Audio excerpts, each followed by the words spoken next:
नमस्कार छात्रों। आज हम हाइड्रो इलेक्ट्रिक पावर प्लांट्स में topic number 2 elements of hydro electric power plants के बारे में अध्ययन करेंगे। हाइड्रो इलेक्ट्रिक पावर प्लांट के एलिमेंट्स का अर्थात मुख्य अवयव जो है उसमें एक स्टोरेज के लिए रिजर्वायर होगा, एक डैम होगा, एक इंटेक स्ट्रक्चर जो कि पानी के फ्लो को रेगुलेट करेगा और कंट्रोल करेगा, कंड्यूट सिस्टम पानी को जो टरबाइन तक ले जाने के लिए, और टरबाइन जो कि जनरेटर से कपल रहेगा, ड्राफ्ट ट्यूब वाटर व्हील या टरबाइन से ले जाने के लिए, और टेल रेस और पावर हाउस। जो हाइड्रो इलेक्ट्रिक पावर प्लांट की बिल्डिंग होगी उसमें टरबाइन्स होंगे, जनरेटर होगा और उसकी एक्सेसरी और मिसलेनियस आइटम्स। प्रत्येक अवयव की जो आकार, स्थिति और प्रकार, ये सब किस जगह पर हाइड्रो इलेक्ट्रिक पावर प्लांट स्थित है, यानी उसकी टोपोग्राफी, जियोलॉजिकल कंडीशन और कितना पानी प्रयोग में लेना है, इसके ऊपर निर्भर करेगा। जो डैम की हाइट है वो सामान्य तौर पे कितना फ्लो लेना है उसके आधार पर निर्भर करती है। जो पॉन्डेज है यानी जो स्टोरेज रिजर्वायर है वो इम्पोर्टेंट होता है पीक लोड पावर प्लांट के लिए, क्योंकि इसके अंदर हमें साल भर के लिए काम में लेना होता है पीक लोड में। और जो स्पिलवे सेक्शन है डैम का वो काफ़ी लंबा होना चाहिए, जिससे कि हम जो अधिकतम पानी होता है बरसात के मौसम में या ज़्यादा ओवरफ्लो हो तो उसको ले जाने के लिए पर्याप्त चौड़ा सेक्शन होना चाहिए। इसी प्रकार डैम के लिए जो सपोर्टिंग स्ट्रक्चर होता है वो काफ़ी मजबूत होना चाहिए, जिससे कि वो जो है जो भी पानी का बहाव का दबाव है उसको झेल सके। हाइड्रो इलेक्ट्रिक पावर प्लांट के मुख्य अवयव निम्नानुसार हैं: catchment area, reservoir, dam, forebay, intake structure, spillways, pen stock, surge tank, prime movers या turbines, draft tube, tail race, power house. इन सब अवयवों का अध्ययन हम इस लेक्चर में और इससे आगे आने वाले लेक्चर के अंदर करेंगे। आज के लेक्चर में हम 1 से लेकर 5 तक के अवयवों के बारे में जानकारी लेंगे और 6 से लेकर 12 तक के अवयवों के बारे में अगले लेक्चर के अंदर पढ़ेंगे। चित्र में हाइड्रो इलेक्ट्रिक पावर प्लांट का लेआउट दिखाया गया है। इससे हमें विभिन्न अवयवों की स्थिति के बारे में भी जानकारी मिलेगी। डैम यहाँ पे दिखाई दे रहा है और डैम के पास में जो पीछे की तरफ रिजर्वायर है जिसमें हेड वाटर लेवल दर्शाया गया है। पेन स्टॉक होता है जिसके थ्रू वाटर फ्लो हो रहा है, गेट लगा हुआ होगा, एक सर्ज टैंक बनाया हुआ होगा।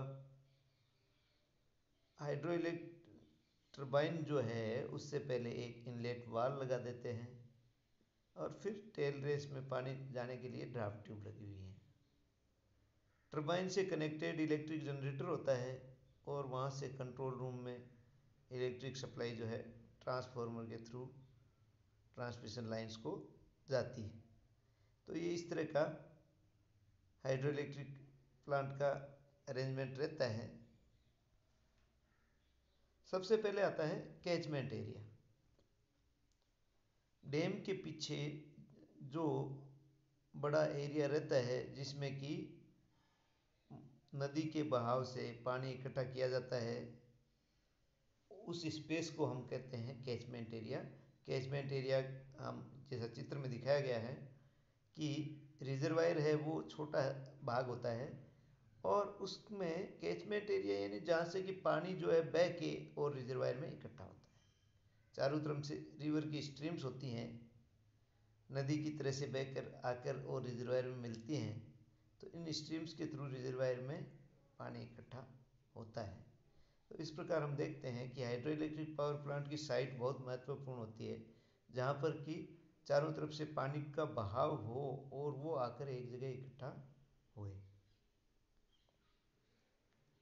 दूसरा एलिमेंट है reservoir. Reservoir is employed to store water which is further utilized to generate power by running the hydro electric turbine. अर्थात रिजर्वायर के द्वारा हम पानी को इकट्ठा करते हैं। कैचमेंट एरिया से जो पानी इकट्ठा होता है वो डैम के पीछे रिजर्वायर में इकट्ठा होता है। कैचमेंट एरिया को पानी बरसात से जो विभिन्न स्ट्रीम से प्राप्त होता है।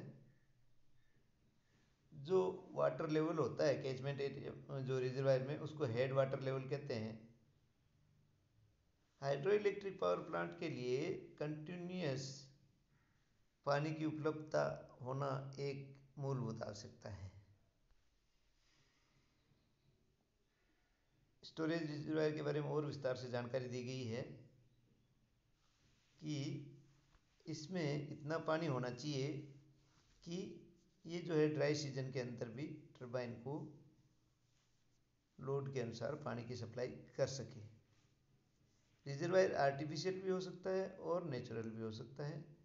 नेचुरल रिजर्वायर जो है किसी माउंटेन वगैरह में लेक होती है, और आर्टिफिशियल रिजर्वायर रिवर के अक्रॉस डैम बनाकर क्रिएट किया जाता है। लो हेड प्लांट्स हैं उनमें बहुत बड़े रिजर्वायर की आवश्यकता होती है, क्योंकि उसमें जो पानी की स्थितिज ऊर्जा कम होती है, जबकि हाई हेड हो तो वहाँ पे कम कैपेसिटी वाला रिजर्वायर भी चल जाता है।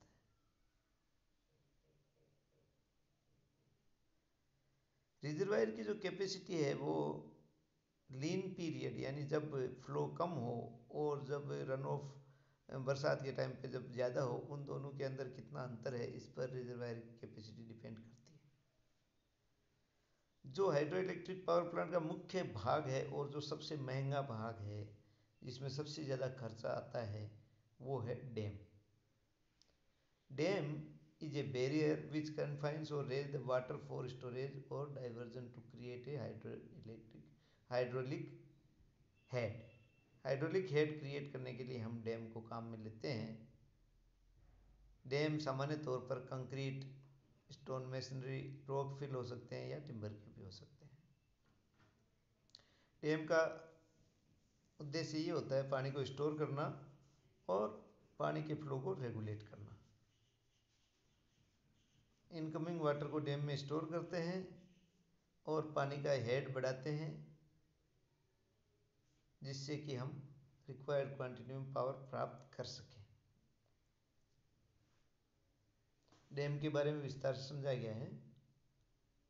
डैम के फंक्शन सिर्फ पानी के सरफेस को रेज करना ही नहीं है, इसके अलावा इसको स्टोरेज या जो डाइवर्जन के लिए कंड्यूट्स वगैरह प्रोवाइड करना भी होता है।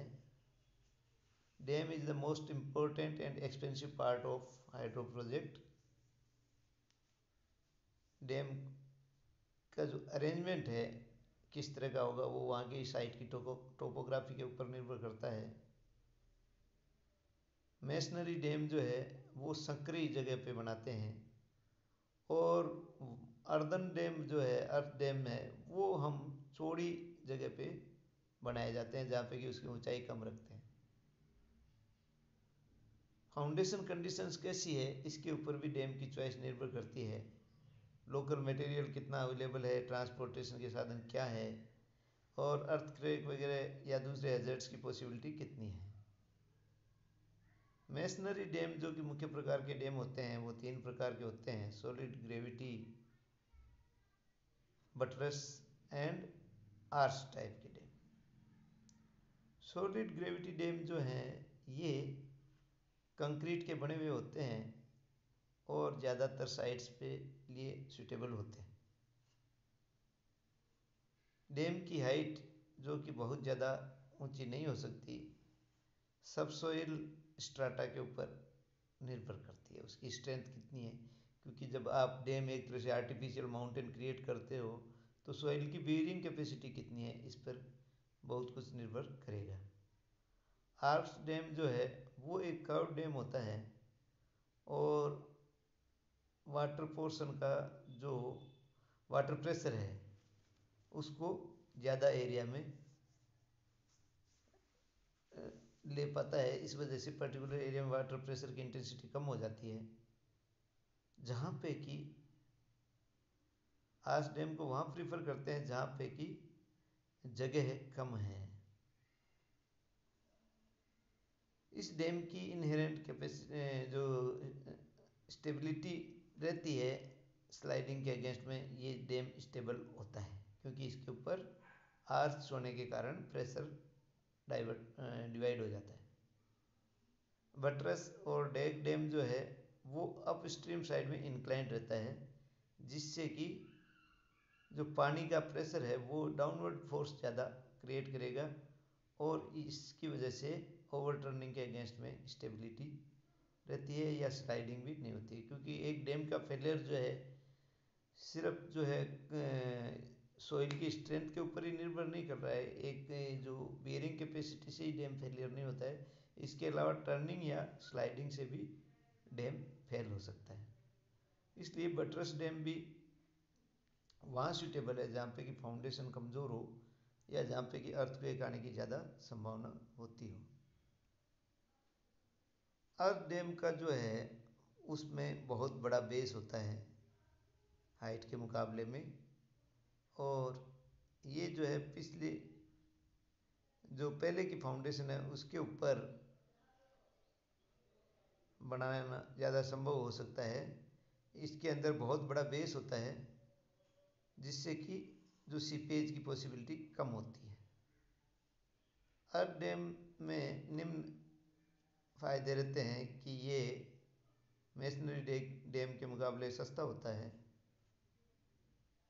नेचुरल सराउंडिंग में ये ज़्यादा फिट है, यानी जहाँ पे माउंटेन वगैरह नहीं है। इसमें परमानेंट टाइप की स्ट्रक्चर बनती है क्योंकि इसके अंदर इरोजन कम होता है। डिसएडवांटेज ये है कि वाटर का सीपेज हो सकता है और वाटर की वजह से अर्थ का इरोजन हो सकता है। इसमें स्पिलवेज बनाना मुश्किल पड़ता है, इसलिए सप्लीमेंट्री स्पिलवेज जो पर्याप्त मात्रा के बनाने आवश्यक होते हैं। डैम्स के बारे में अगेन क्लासीफाई हम 4 तरह से कर सकते हैं: फंक्शन के आधार पे, शेप के आधार पे, कंस्ट्रक्शन मटेरियल के आधार पे और डिजाइन के आधार पे। फंक्शन के आधार पे डैम को हम स्टोरेज डैम, डाइवर्जन डैम या डिटेंशन डैम के रूप में कह सकते हैं। डैम की शेप के हिसाब से ट्रेपेजोइडल डैम या आर्च टाइप बता सकते हैं। जो डैम के कंस्ट्रक्शन के लिए मटेरियल यूज करते हैं वो अर्थ, रॉक पीस या स्टोन में से मेसनरी हो सकती है। ये मटेरियल के बेस पे इसको क्लासीफाई करते हैं। और स्ट्रक्चरल डिजाइन जो डैम की है वो ग्रेविटी डैम, आर्च डैम या बटरस डैम कहते हैं। ये चित्र में बताया गया है डैम के और वाटर लेवल और tail water level. Gravity dam जो है पानी के प्रेशर को इसकी वेट की वजह से रोकता है। ग्रेविटी डैम में मटेरियल जो यूज़ करते हैं वो सॉलिड मेसनरी या कंक्रीट यूज़ करते हैं। ये देखिए मेसनरी डैम के तीनों प्रकार दिखाए गए हैं। सॉलिड ग्रेविटी डैम जिसमें चित्र में दिखाया गया है, बीक पार्ट में आर्च डैम दिखाया गया है जिसका प्लान और सेक्शन दोनों बताए गए हैं, यानी आर्च शेप में प्लान दिखेगा। और बटरस डैम में जो है वो स्लाइडिंग, एक तरफ जो वाटर की जो साइड है उसके अंदर ट्रेपेजोइडल शेप के अंदर रहता है। और इसमें कंक्रीट से ये जो है इस तरह की सेक्शंस बने हुए होते हैं। आर्क डैम जो है, आर्क डैम के अंदर वेट और आर्च सेक्शन दोनों के कारण प्रेशर को रेजिस्ट करता है। और बटरस डैम के अंदर ये कंक्रीट की स्लैब, बटरसेज जिसको बोलते हैं, ये बनी हुई है। इन फ्लैट स्लैब्स के कारण ये जो इसको सपोर्ट करता है, लेकिन इसकी कॉस्ट ज़्यादा हो जाती है। कंक्रीट ग्रेविटी डैम चित्र में दिखाया गया है और इसके अंदर कंक्रीट काफ़ी लगती है और एक्सपेंसिव होता है। आर्क डैम के अंदर ये चित्र में देखिए, आर्क बताएगी, ये प्लान के अंदर दिख रहा है आर्क, और इसमें मटेरियल कम लगता है, सस्ता पड़ता है, लेकिन ये छोटी साइट्स के लिए सूटेबल होता है। Need strong abutment. और ये बटरस डैम जिसमें बटरसेज दिख रही हैं अपने को, फेस को सीरीज ऑफ सपोर्ट्स के द्वारा हम इसको रोक पाते हैं और फ्लैट या कर्व शेप काम में लेते हैं। अर्थ या एम्बैंकमेंट बैंक का क्रॉस सेक्शन दिखाया गया है जिसमें अर्थ या रॉक से हम इसको बनाते हैं और इसके वेट के कारण ये जो है फ्लो को रोक पाता है।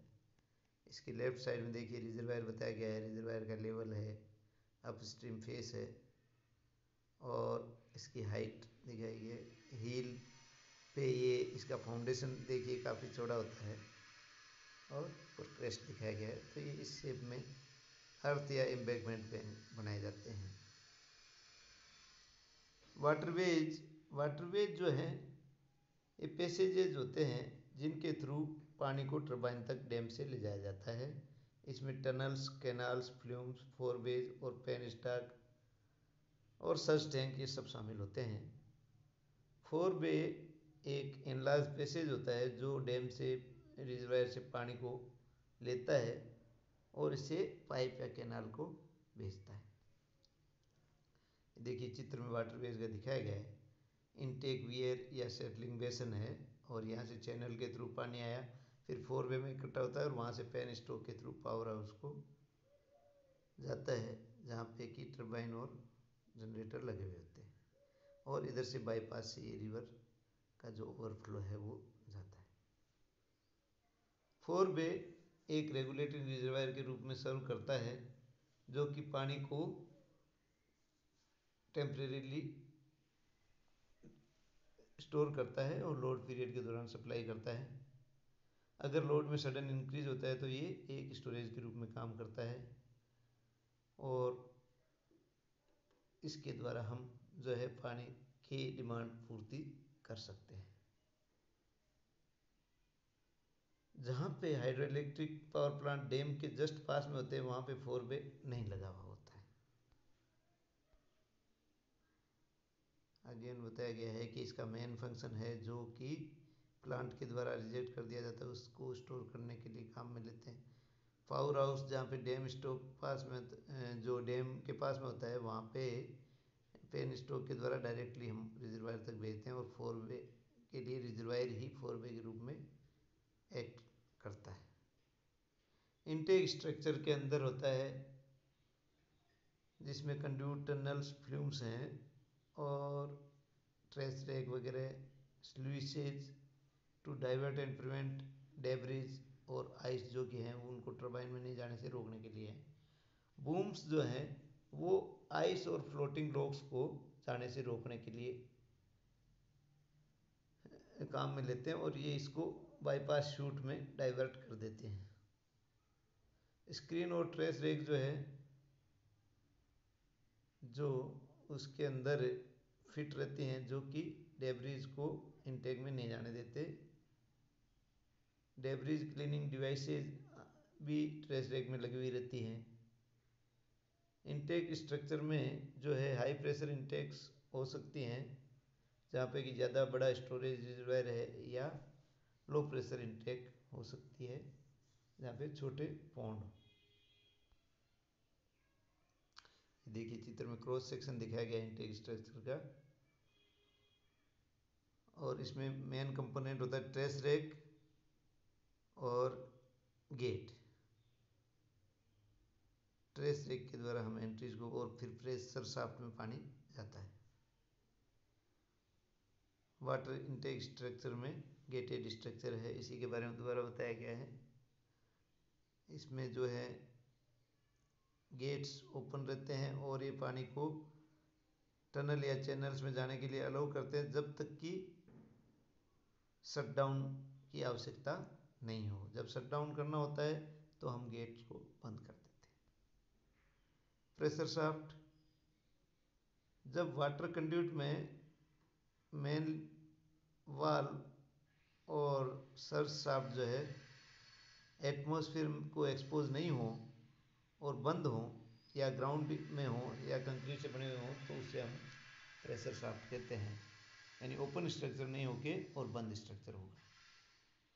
गेट जो है पानी के फ्लो को रेगुलेट करने के लिए काम में लेते हैं।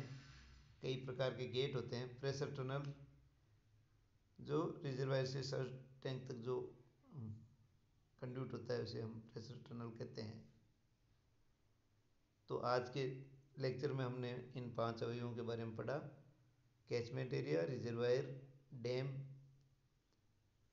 फोरवे और इनटेक स्ट्रक्चर्स। बाकी के अवयवों के बारे में हम अगले लेक्चर में अध्ययन करेंगे।